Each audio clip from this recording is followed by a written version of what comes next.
Today, we are talking our top 20 quarterback rankings, placing them into tiers. Before we dive into that list, though, remember, we are over on a brand new YouTube channel. The podcast is youtube.com/@thefantasyfootballfellas. We will be exclusively posting all of our content over there starting August 4th. We're doing a draft guide giveaway as well. If you subscribe, leave a comment on this video over on that channel, we will be choosing one lucky winner per video for the rest of the off season. So again, youtube.com/@thefantasyfootballfellas. Make sure you subscribed over there. Turn on those notifications over there so you don't miss any episodes. Make sure to comment on our most recent video as well so you get a chance to win our draft guide for free. We're going to start in the S tier. We're going to work our way down here, Ty. Place these quarterbacks into tiers.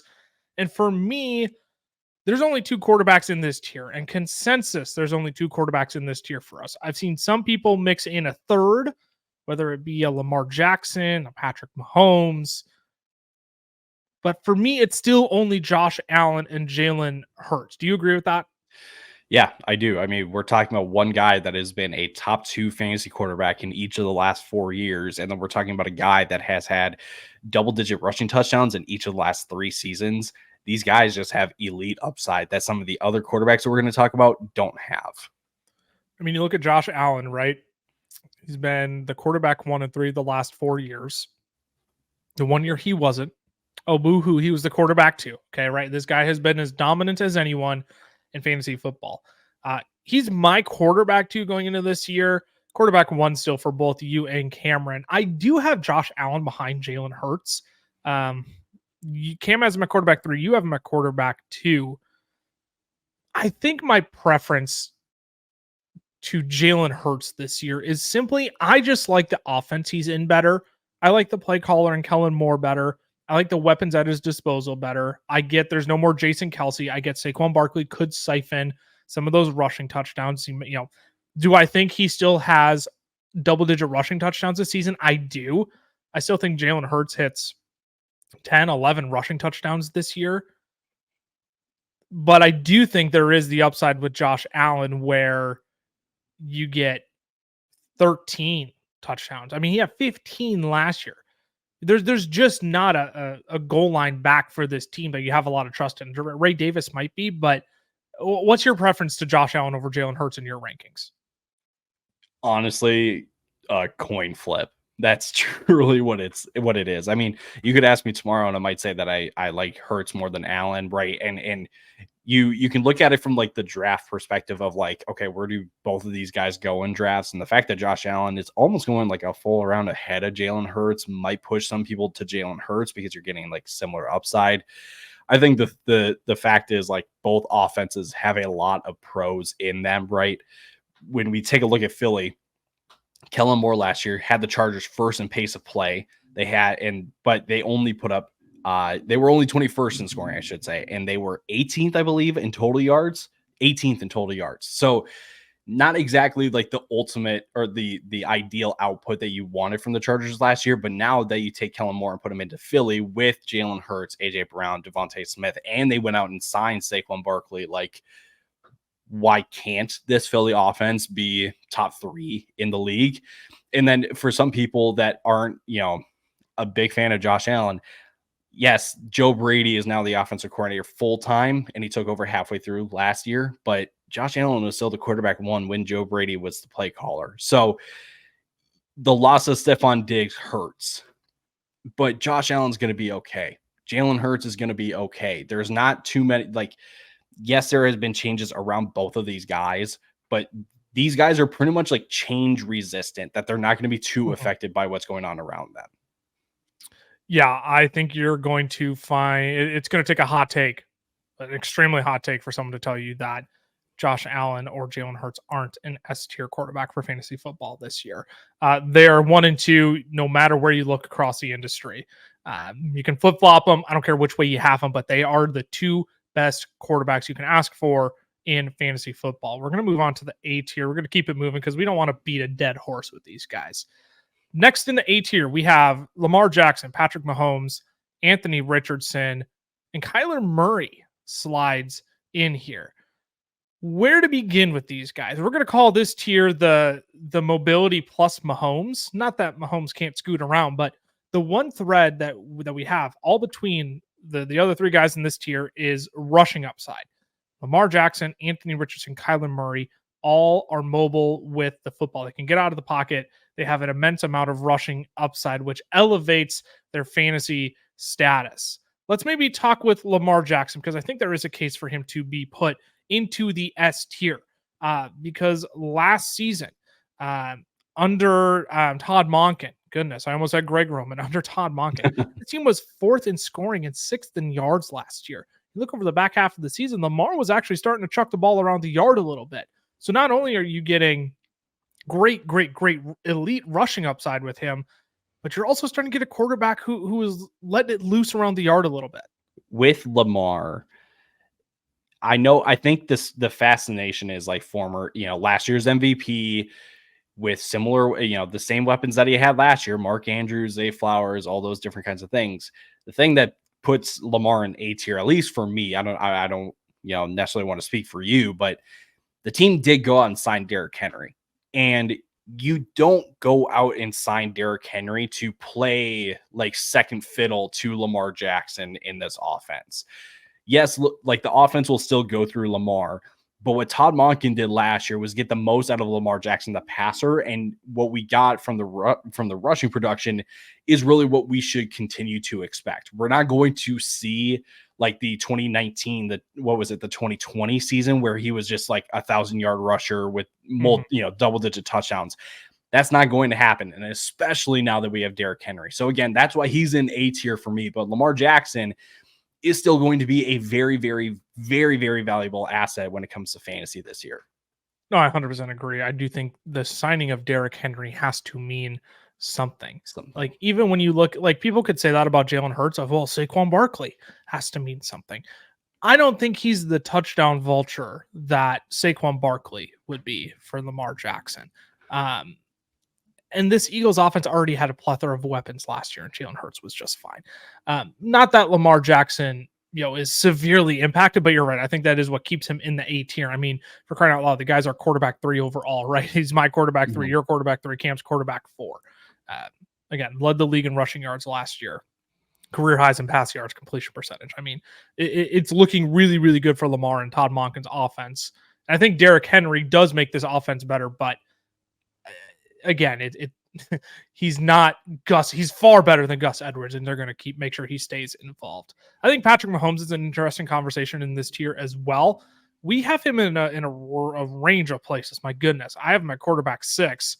Cam still has him all the way up at quarterback 2, but you have him at quarterback 5. It was a bad season for Mahomes, right? We are talking about the lowest pass yards and passing touchdowns since 2019. Also potentially the unluckiest quarterback too. He was first in true completion percentage, yet first in dropped passes last year as well. They make some crucial changes here. They draft Xavier Worthy. They bring in Hollywood Brown.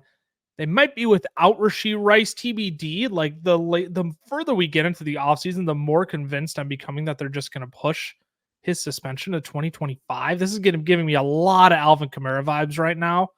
Mahomes needs to throw 37, 38 touchdowns this year to be top 3 for me.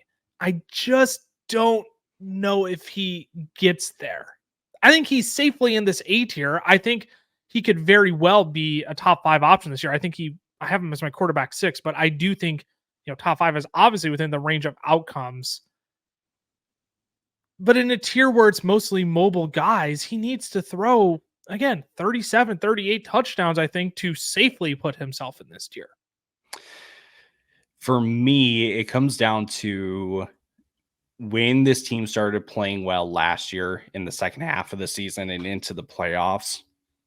It wasn't exactly because of Mahomes. Like, yes, Mahomes was playing better and the passing game was better, but it was because they got the run game going with Isaiah Pacheco, right? So like you said, like, it's a very similar argument that I made to CJ Stroud a couple weeks ago about if we are thinking, top 3 upside or top 5 upside, at the bare minimum, where Mahomes is going in drafts right now. He is going as the quarterback 3 in drafts right now, according to ADP. So we're asking for another MVP-esque season, which we've seen him do it. We've seen him be the MVP of the league. So it's, we're not going to sit here and say like, oh, it's not possible. But at the same time, is this offense, like with what's around him right now, can he put up 38 touchdowns? That's my thing that puts him into the 8s here. There's no more Tyreek Hill in this offense. Yes, Xavier Worthy and Hollywood Brown and Rashee Rice, their top 3 wide receivers are better than literally every, combination of wide receiver they had last year. Yeah. But they are not like anywhere close to a Tyreek Hill. And yes, Travis Kelce's still there, but again, it's a pretty steep ask, in my opinion, to put up as many touchdowns as he needs to be, a top 3 quarterback. So the other 2 guys I do have ranked ahead of Mahomes, because again, I have Mahomes at 6.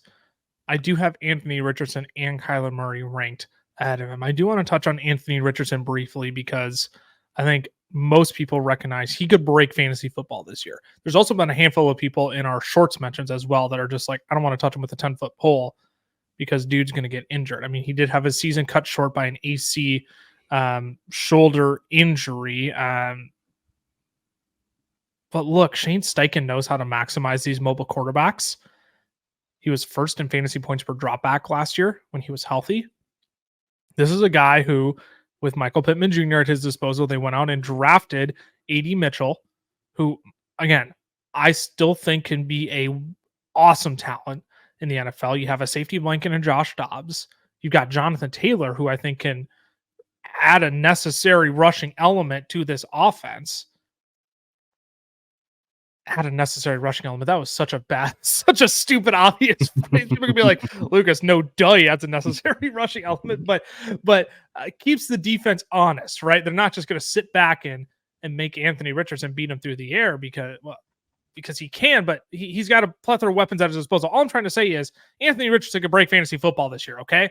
I'm going to quit talking and let you give your thoughts on AR, because he belongs in this tier. I don't care what people say. And I think he has a very, very good chance of finishing ahead of Patrick Mahomes and a legit top 3 option this year. Shane Steichen, the year before he took the Indy job, he was in Philadelphia with one Jalen Hurts.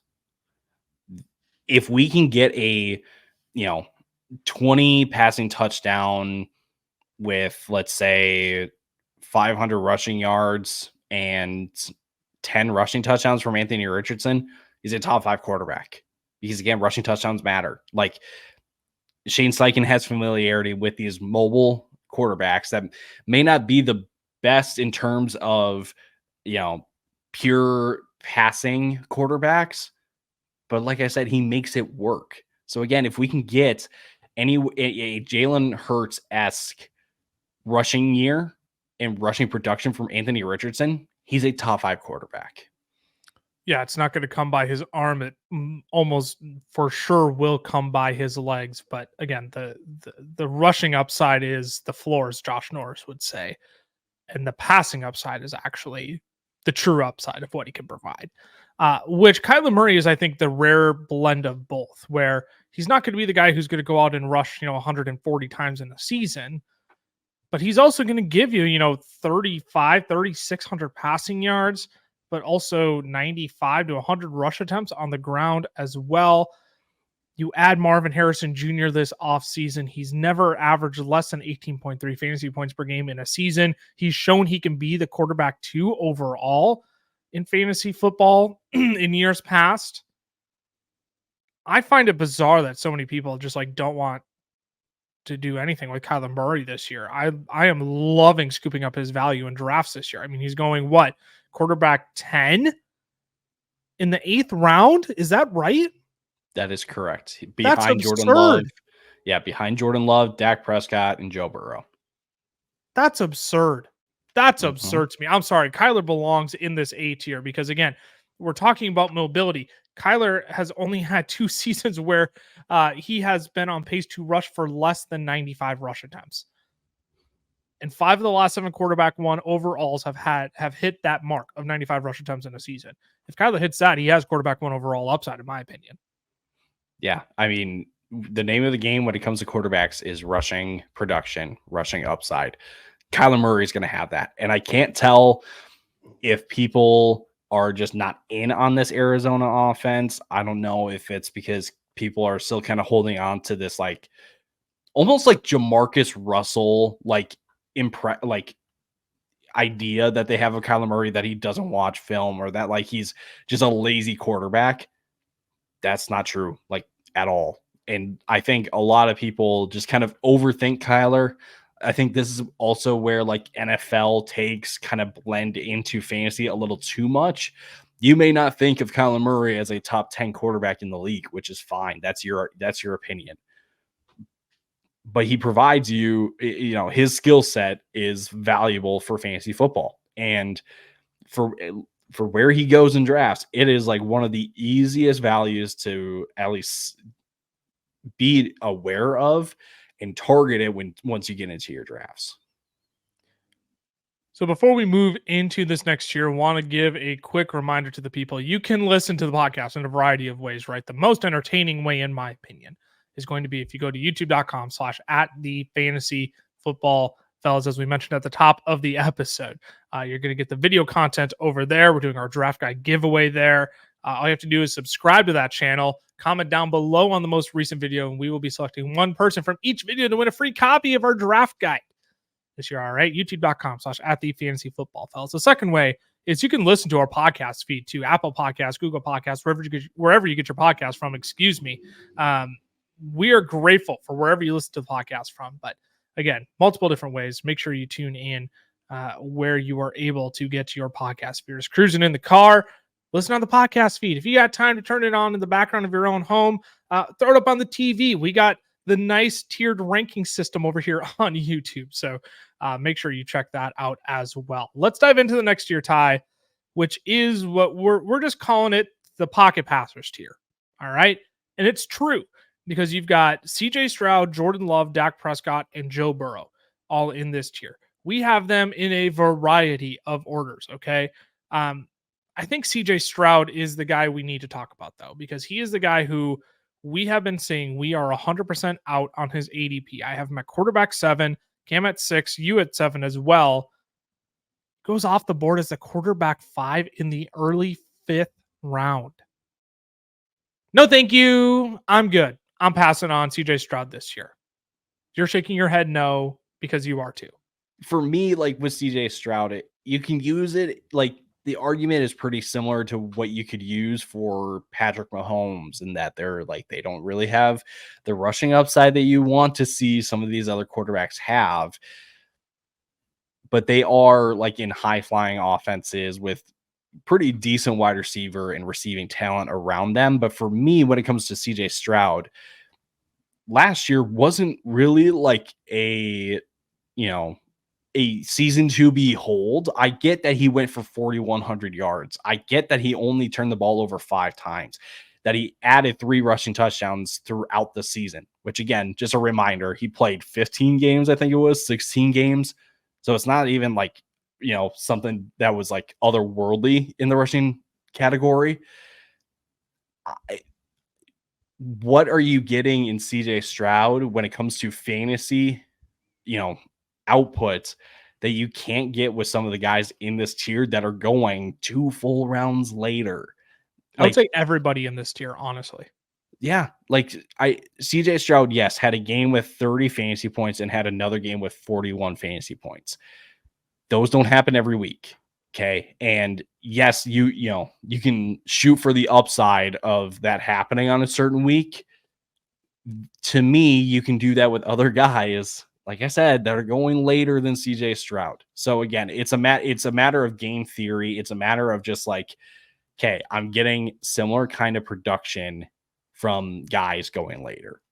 I mean, Joe Burrow is going a round and a half later. Dak Prescott 2 full rounds later.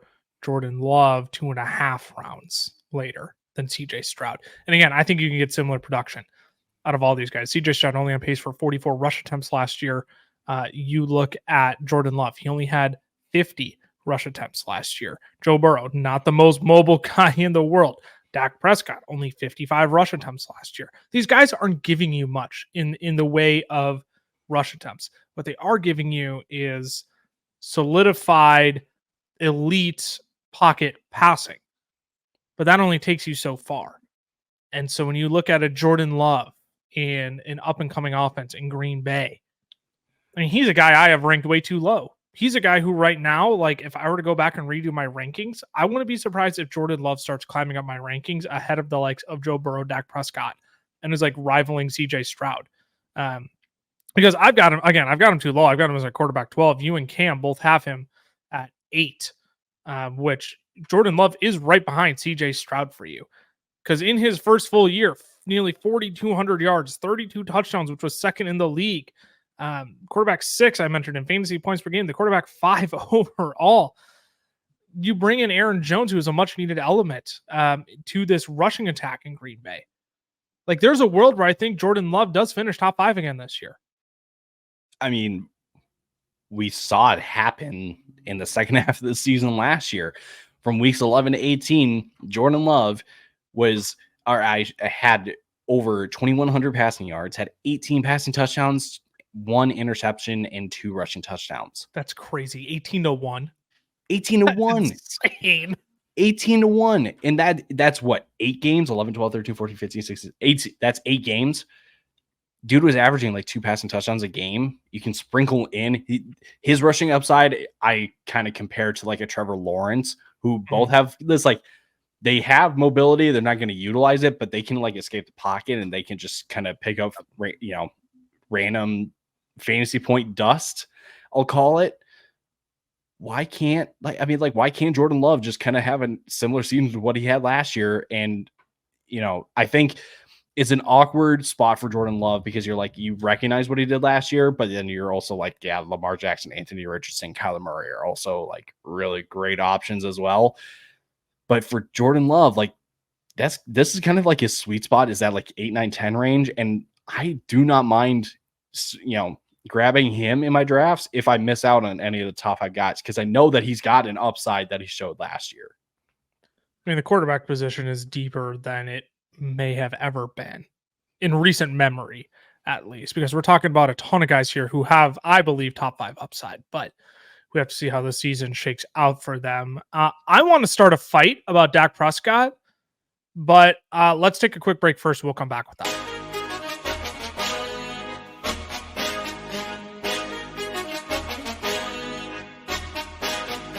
Today's podcast episode is brought to you by Underdog Fantasy, where it is best ball summer. There are 5 core best ball tournaments to play in with over $20 million up for grabs this summer. You can even take a crack at winning the top prize of $1.5 million in their infamous Best Ball Mania 5 contest. To enter, head to UnderdogFantasy.com or download the app and use the code FELLAS to get a first deposit bonus up to $250 and our 2024 draft guide for free. Again, head to UnderdogFantasy.com or download the app and use code FELLAS to sign up. Must be 18 plus and present in a state where Underdog Fantasy operates. Terms apply. Concerned with your play? Call 1-800-522-4700 or visit npcgambling.org. Alrighty, we are back. We are in the middle of the B tier of quarterbacks. So far, we've discussed Josh Allen, Jalen Hurts, Lamar, Mahomes, Anthony Richardson, Kyler Murray, and in the B tier, CJ Stroud, Jordan Love, Dak Prescott, Joe Burrow. Now, I said I wanted to start a fight about Dak Prescott because friend of the show, Dave Kluge, who I'll be going live with tomorrow, by the way, to do an underdog draft with. We're gonna have a blast together. He put out a poll that said, who would you rather have in fantasy football? CJ Stroud or Dak Prescott? Now, the poll ended out probably with the result you expect. CJ Stroud ended up winning. But it got me thinking, are we just like doubting what Dak Prescott could potentially do in 2024? Because what has changed? It's the dangerous question, but what has changed? This offense still has no running attack. Ezekiel Elliott is their lead running back now. Okay, sorry, I'm not too impressed with Ezekiel Elliott and Rico Dowdle leading your backfield. You've still got CeeDee Lamb. They really didn't have any competition in the wide receiver room. It's still him and Brandon Cooks and Jake Ferguson. Who's to say Dak doesn't throw for another 4,500 yards this year. 32 plus touchdowns. Keeps the interceptions down. What if he piles on a few rushing touchdowns as well? We've seen him hit 6 rushing touchdowns in a season. What if Dak finishes as a top 4, 5, top 3 option again this year? That has to be within his range of outcomes, is it not? Yes, but I think you also have to acknowledge what the downside is, at least, because a lot of Dak's production last year came in the second half of the season. Like, second half of his season last year was historic. Like, almost 3,200 passing yards, 30 passing touchdowns to just 5 interceptions with a rushing touchdown and 150 rushing yards mixed in there. Like, it was an incredible stretch for Dak Prescott, and he was the quarterback 1 in that stretch. But before that, in the first 6 weeks of the season, he was the quarterback 19, the quarterback 22 in points per game, where he had only 1,300 passing yards, 6 touchdowns, 4 interceptions. Dak Prescott, I don't see why Dak can't have a similar type of season as to what he did in the second half of the season last year. But I also can see a world where things just don't click like they did last year. And Dak Prescott is kind of in this, 14, 15, 16 range just because the offense is going to be struggling. Now, I would say most people are predicting that this Cowboys offense will not be in that kind of situation. That's why you are seeing him as this quarterback 8 in drafts right now, according to ADP. But it feels like people aren't acknowledging when they are taking Dak Prescott that both things can be true. Yeah, his floor is can be pretty low, but his ceiling can be pretty high as well. Like, both of these things are true when it comes to Dak Prescott this year, at least to me. I just think when you're looking at him as the quarterback 9, and again, looking in this range of quarterbacks, like, why would I draft CJ Stroud at the quarterback 5 when I can draft Dak Prescott at the quarterback 9 after the second half of the season that he did? Like, what if he stays not on the exact same pace, but on a very similar pace? Like, there is very little holding Dak Prescott back from being a top 5 option again this year. I guess the thing that's holding him back is that the offense just falls out from underneath them because they can't run the football, which would be my only fear.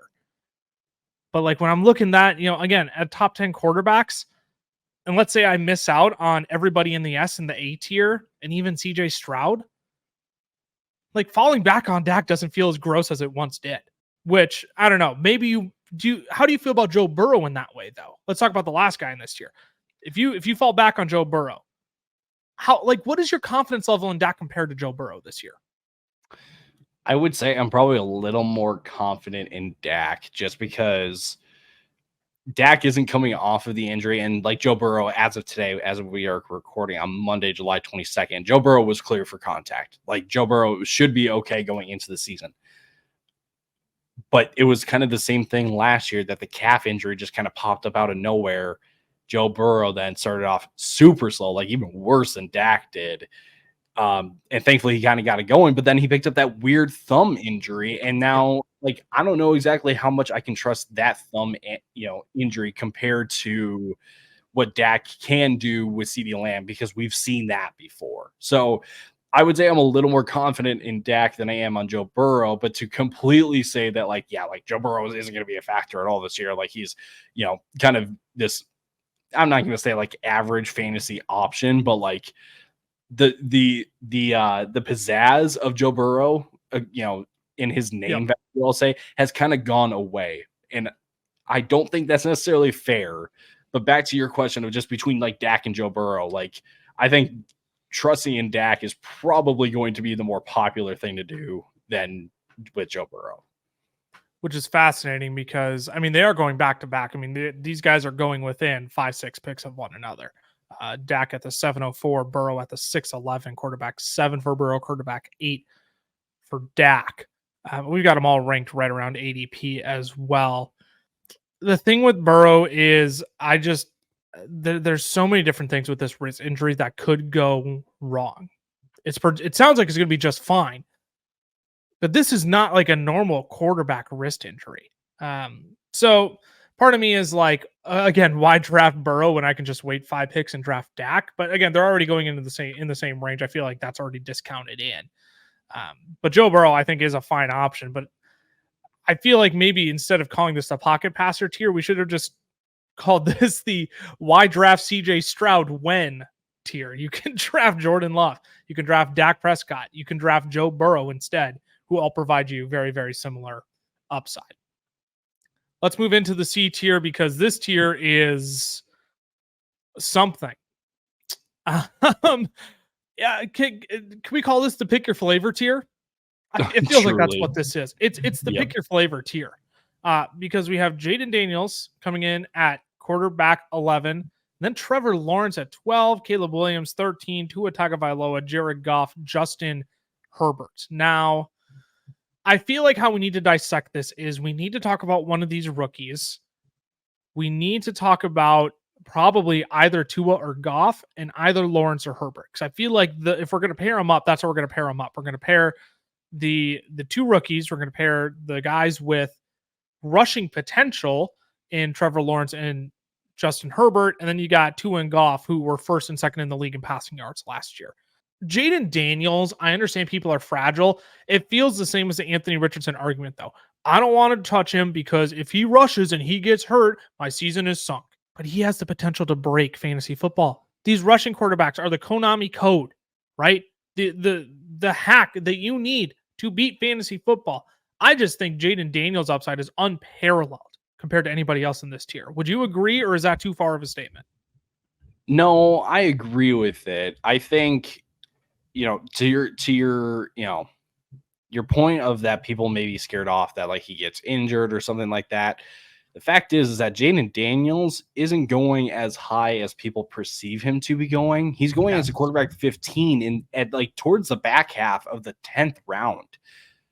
So you can almost like pair up Jaden Daniels with a Jared Goff, with a Tua, with quite honestly anyone in that B tier. And if any of those players in the B tier don't pan out, don't hit as much as you wanted them to, you've got Jaden Daniels to kind of fall back on, right? So there's a misperception of just where he's going in drafts, and at quarterback 15, you can take him as a depth piece, and maybe like that's your strategy. You're not going to spend high draft capital on any of the top 5 or 6 guys that we talked about, and you're going to just wait for the B tier guys, the pocket passers, the point guards, whatever we want to call them, and then with a Jaden Daniels. And I feel like that's a really, I don't hate that strategy at all. I get it. You could just pair them up. You could draft 2 quarterbacks and take them with anybody in this tier. Again, you mentioned Tua, Goff, Trevor Lawrence, I'd be okay with even. I mean, when you get a Heisman winner going as the quarterback 15, who rushed for over 1,100 yards and 10 touchdowns last year, who clown Cliff Kingsbury all you want, but let's not forget he had Kyler Murray at one point. He had Kyler Murray supporting 2 top 35 wide receivers at one point. I just think this guy's the limit for Jaden Daniels. It really is if he has that level of rushing upside, because these guys truly break fantasy football. And I'm not going to be surprised if next year we're talking about Jaden Daniels in that A tier of quarterbacks, because you know what? He's got crazy rushing upside. He showed it his rookie year. And if it hits, boy, does it hit. And it's going to be a bet that you don't want to miss out on if you're looking for a quarterback and you miss out on any of those top 10 guys.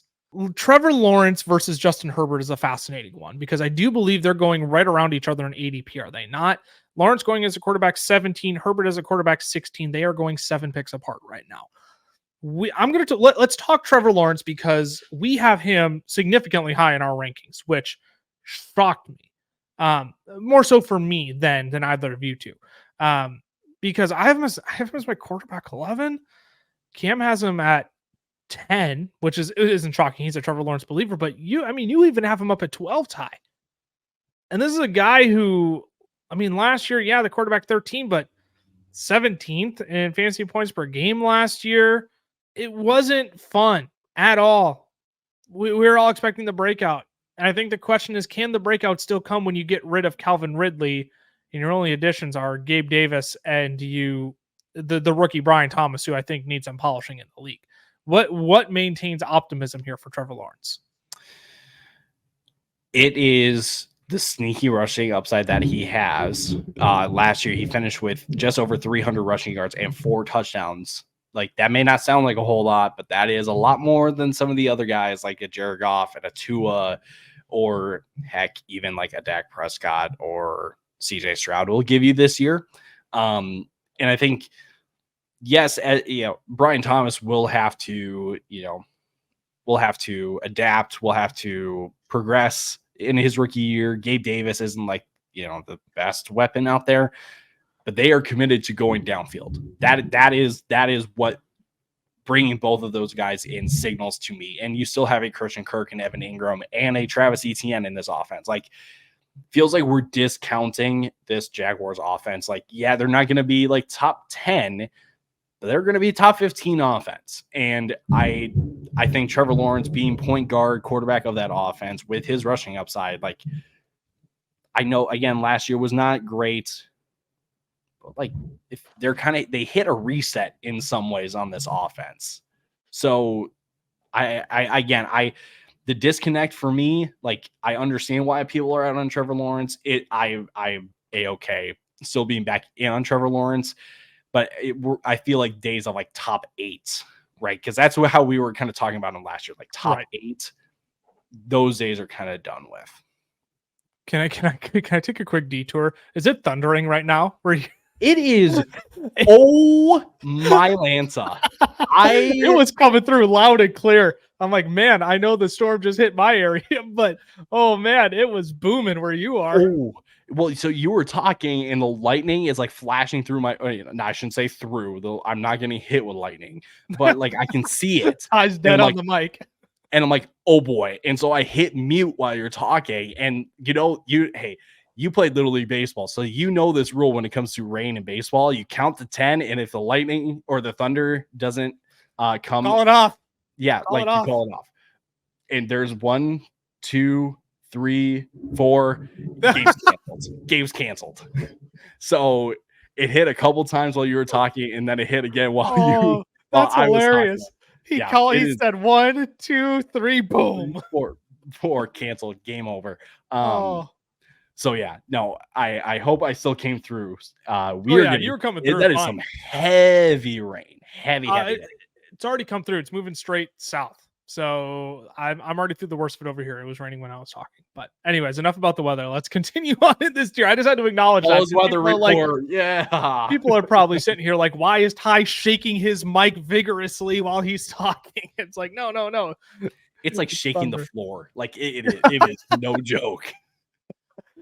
Let's move on. Let's talk about I'll let you pick. Do you want to talk about Tua or Jared Goff? I feel like we've talked more about Jared Goff, so we should talk about Tua. Yeah, we probably should. We should give some light to Tua here. Yeah, let's put some light onto Tua Tagovailoa's fantasy value here. He's going as a quarterback 13 right now in the 10th round. He's my quarterback 14, your quarterback 14, Cameron's quarterback 15. He did lead the league in passing yards last year. He was sixth in touchdowns, with 29 through 14 picks as well. Quarterback 9 overall, but the quarterback 20 in fantasy points per game last year. It was really a tale of two halves for him, right? Because to start off the season, he was hot. Weeks 1 through 9, the quarterback 5, quarterback 8 in fantasy points per game. But then to close out the season, quarterback 16, quarterback 25 in fantasy points per game. And really, the formula that we've cooked up for Tua Tagovailoa is, number 1, is he at home, yes or no? And number 2, is he playing a top half defense? Yes or no? If the answer is yes to one of those things, you could potentially play him. If the answer is yes to both of those things, you better lock him into your lineup because he's going to smash. The Miami offense last year, over the last 5 weeks of the season, were a completely different offense from where they were at the beginning of the season. From week 14 until week 18, Miami was 15th in scoring and 13th in yards. That showed up for Tua. And like I talked about Tyreek, I don't know, this feels like a long time ago that I talked about Tyreek in the sense that like in that stretch, Tyreek was like a high-end wide receiver 2. That's his floor. But for Tua as the quarterback, he has like he's directly affected by that kind of offensive output. So yeah, like Tua, at least, like, you know that he can absolutely smack some weeks, but the floor is also really, really, really low. Um, to the point where, like, I'm comfortable saying, like, he's not a reliable guy that you can just Mm-hmm. kind of plug and play anymore. You need to take another quarterback with a guy like Tua. But that being said, being connected with Mike McDaniel, with Tyreek Hill, with Jalen Waddle, with the run game that they have, you can't just like avoid the Miami offense. Like, you can't just say that, like, I don't want any part of the Miami offense. Um, but we just know what the limitations are with Tua in fantasy now. Can we coin it with your phrase? Better in best ball. Amen, brother. He's better in best ball. Better in best ball. I do agree with that. Closing, I feel like I want to say something about Justin Herbert here, just because I feel like it's unfair that we have him all the way down at 17. I think there is a path for him to top 12 upside again this year. I do think there is. The problem is he's in this tier with a bunch of different guys who also have a very clear path as well. And it just feels like Justin Herbert is stuck at the bottom of it for us, because Jaden Daniels has his rushing upside. Trevor Lawrence, I mean, they're very similar scenarios, right? Sneaky rushing upside. You don't love the passing weapons. And then Caleb Williams, who I think just has a plethora of weapons at his disposal. And then Tua and Jared Goff, who are just going to be in such pass-centric offenses that they're probably going to outproduce Justin Herbert in general. It stinks. I really, really like Justin Herbert. I mean, considering Justin Herbert was still the quarterback 8 in fantasy points per game last year, I'm just worried all the changes this offseason are just going to tank his value, and he's just going to end up at the bottom of this tier, even though I like him just as much as almost every single other person in this tier. Yeah, Herbert's an interesting one, because you kind of have to think about it like week to week. What is like his range of outcomes in the passing game? Because I think like Herbert is athletic enough to have some kind of like Trevor Lawrence like rushing upside. That being said, it's again, you have to ask yourself, what is the range of outcomes on a week to week basis in the passing game for this Chargers team? Personally, Jim Harbaugh can be a bit stubborn, can just say, I just want to run the ball. And then he kind of doubled down on it and brought in Greg Roman, who likes to run the ball as well. But I believe that this team is going to be behind in the majority of games that they are playing. So they will have to throw the ball eventually. So again, we talked about Justin Herbert as a top 8 option before. That you kind of have to say, you kind of have to file that away and say, like, that's the past. Like, this is going to be a different Chargers team. This is going to be a different Justin Herbert in fantasy football. So again, not like all the way out on Justin Herbert, not like some people that are like, oh, they're only going to run the ball. You can't do that in the NFL. You have to throw the ball at some point. But I think that, yeah, like, it just thinks that we're talking about a former top 8 quarterback who's now going almost like double where he was going in drafts before. Yeah, I mean, he is our consensus quarterback 16, excuse me, which, again, feels like we're burying him, but unfortunately, just how the cookie crumbles in our consensus rankings here. Let's wrap it out, Ty. Last tier, the D tier, Kirk Cousins, Deshaun Watson, Brock Purdy, Aaron Rodgers. Now, I need to give a massive, can I say massive louder? Massive disclaimer. Cameron has tanked Brock Purdy in his rankings. That's the only reason why he's in this tier. I don't want to slaughter the guy while he's not here. But I mean, when you got Brock Purdy as your quarterback 24, right. Thank you. That was well timed. I was not ready for that. That was perfectly timed. Quarterback 24, Cameron, what are we doing? You and I are low. I thought you and I were low on Purdy because I've got him at 17. You've got him at 16. So really, I think he belongs up in the C tier.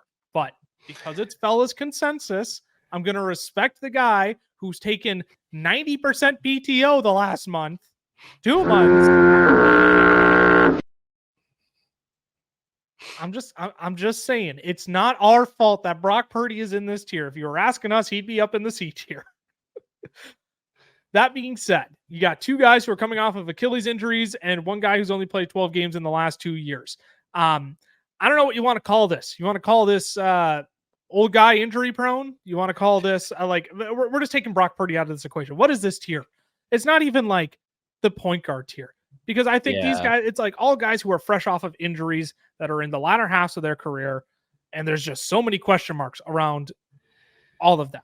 You have confidence in Kirk and Rodgers. Watson is the one where you're like, he could be a top 15 guy this year. He could be the quarterback 30 this year. But even with Rodgers and Kirk, like, yes, Achilles injuries aren't the same for quarterbacks as they are for running backs and wide receivers. If I'm not mistaken, both of them tore the Achilles in their plant foot. So it's like, I feel like the best way to put it is just that, like, these are quarterbacks on good offenses coming back from injury struggles that don't have top 10 upside. I feel like that's the best way to say it. And I think that's the perfect way of saying it, because you even look at the Kirk Cousins and Aaron Rodgers. You love the weapons at their disposal. You got Breece Hall, you got Garrett Wilson for Aaron Rodgers, you got Bijan Robinson, Drake London, Kyle Pitts for Kirk Cousins. Shoot, even Deshaun Watson. We'll throw him. You got Amari Cooper. You've got David Njoku. You got Nick Chubb coming back from ACL. You added Jerry Jeudy. These guys have the weapons at their disposal. It's just the matter of, one, are they going to stay healthy? And two, are they going to be reliable? And maybe let's just touch on Aaron Rodgers, because I think nobody's going to debate you between Kirk Cousins. Like, Kirk Cousins is just kind of like the average guy who feels fine at his quarterback 18 ADP, and nobody's too upset about it. The thing that I'm worried about with Aaron Rodgers, fresh off of Achilles, is that the last time we saw him in 2022, he only threw for 3,700 yards, only 26 touchdowns, 12 picks. He was the quarterback 13, the quarterback 21 in fantasy points per game. It was the worst fantasy points per game finish of his career. The yards were a career low in a full season, and the touchdowns were second lowest, along with his interceptions being the second highest. Like, this is a 40-year-old quarterback we're talking about right now. And even at his quarterback 20 ADP, part of you is like, yeah, Aaron Rodgers, two-time MVP, in his age, 36, 37, 38-year-old seasons. Wow, we still got some of that, right? I don't know if we do, even with Garrett Wilson and Breece Hall. I think his quarterback ADP is fine at 20, but I don't think there's this world where he outperforms many of the guys in the C tier. If anything, it's because the guys in the C tier get injured, or they just massively flop this year. I mean, I when we first made this tier, I was like, gosh, this tier is gross. It's disgusting. It. And I was kind of thinking about it. I was like, you know what? If we were to show this to somebody and we said, pick a quarterback in this tier besides Brock Purdy, because again, somebody had to just tank his value in his ranking. But if you ask somebody, choose between Kirk, Deshaun, and Rodgers, I never thought of the possibility that people could honestly say Deshaun Watson. But I kind of see it. For Kirk, how much of his production over the last 2 years has been coming from Kevin O'Connell?